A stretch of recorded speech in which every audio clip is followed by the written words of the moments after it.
intimations have been received that the pension system, the national pension system for government employees needs to be improved. I propose to set up a committee under the Finance Secretary to look into this issue of pensions and evolve an approach which addresses the needs of the employees while maintaining fiscal prudence to protect the common citizens. The approach will be designed for adoption by both central and state governments. ये video है संसद से वित्त मंत्री का। जब उनसे pension के बारे में सवाल किया गया तब उन्होंने कहा कि पेंशन की समीक्षा के लिए उन्होंने कमेटी का गठन कर दिया है और उस कमेटी की रिकमेंडेशन के बाद पेंशन में अन्य सुधार किए जाएंगे।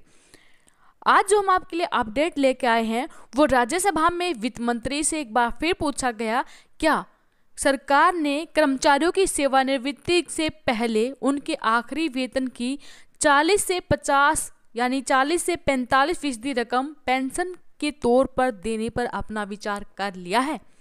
तो ऐसे में वित्त मंत्री का जो जवाब आया वो चौंकाने वाला है।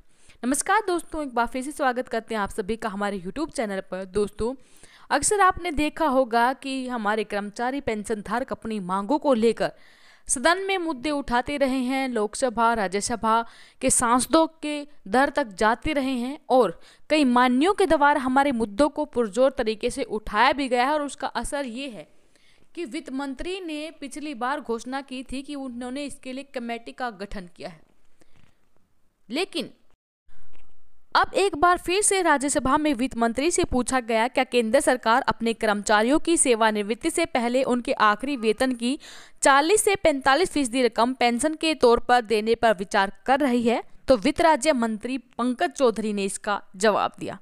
जी हाँ दोस्तों, वित्त राज्य मंत्री पंकज चौधरी इसका जवाब देते हुए कर्मचारी पेंशन धारकों की सारी उम्मीदों पर पानी फेर गए। देश में पुरानी पेंशन लागू कराने के लिए केंद्र और राज्य सरकारों के कर्मचारी संगठन एक साथ आ गए हैं। केंद्र के सभी मंत्रालय, विभाग, रक्षाकर्मी, रेलवे, बैंक, डाक, primary, secondary, collegium, university teacher, दूसरे विभाग और अन्य विभाग, निगमों, स्वायत्तशासी संगठनों के कर्मचारी दिल्ली के रामलीला मैदान में 10 अगस्त को पहुंचने वाले हैं। दूसरी तरफ केंद्र सरकार इस मुद्दे पर टस से मस होने का संकेत नहीं दे रही है। संसद सत्र में 2 दिन पहले ही वित्त मंत्रालय ने केंद्रीय कर्मचारियों को न्यूनतम पेंशन देने की खबरों को किनारा कर लिया है। राज्यसभा में वित्त मंत्री से पूछा गया कि क्या केंद्र सरकार अपने कर्मचारियों की सेवानिवृत्ति से पहले उनके आखिरी वेतन की 40 से 45% रकम पेंशन के तौर पर देने पर विचार कर रही है? तो वित्त राज्य मंत्री पंकज चौधरी ने कहा, सरकार के सामने ऐसा कोई प्रस्ताव विचाराधीन नहीं है। केंद्र सरकार मौजूदा पेंशन स्कीम की समीक्षा नहीं कर रही है।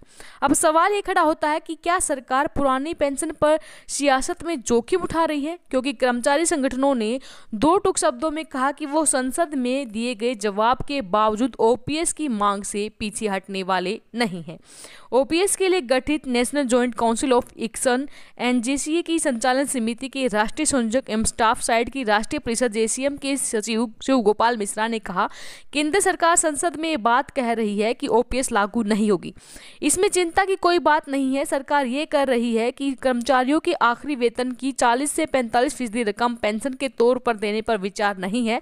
अगर कल को सरकार एनपीएस में कोई सुधार भी करती है जिसके लिए वित्त मंत्रालय ने कमेटी का गठन कर रखा है, तो वो कर्मियों को मंजूर नहीं होगा। कर्मियों का केवल एक ही मकसद है, बिना गारंटी वाली एनपीएस योजना को समाप्त करना। केंद्र सरकार को कर्मियों की मांग पर परिभाषित एवं गारंटी वाली पुरानी पेंशन योजना को बहाल करना होगा। 10 अगस्त को केंद्र एवं विभिन्न राज्यों के करीब 2 लाख कर्मचारी दिल्ली के रामलीला मैदान में पहुंचेंगे। देश में केंद्र, राज्य, विभिन्न निगमों और दूसरे स्वतः प्राप्त गारंटी वाले ओपीएस योजना को बहाल किया जाएगा।